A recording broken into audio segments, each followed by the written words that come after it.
Kaya sabi ko, wala. Kung saan na pa, sabi ko, grabe na rin itong nagagawa na ito. Ito nga, walang tao dito. Oo. Matagal na to sir na walang tao? Or... Dito, may tao din dito. Kailan, siyempre, umaalis-alis yan. So nung nangyari, wala. Ano daw pong nangyari sir?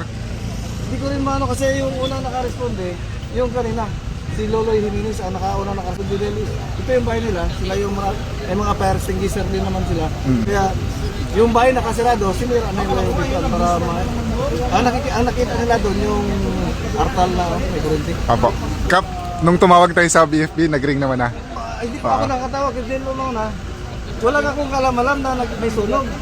Kaya sabi ko, yung tagapaliko nandito, tama yung tagapaliko, pinatay nila yung kurinti nga nakita na nag-usap. Sila yung unang naka-responde.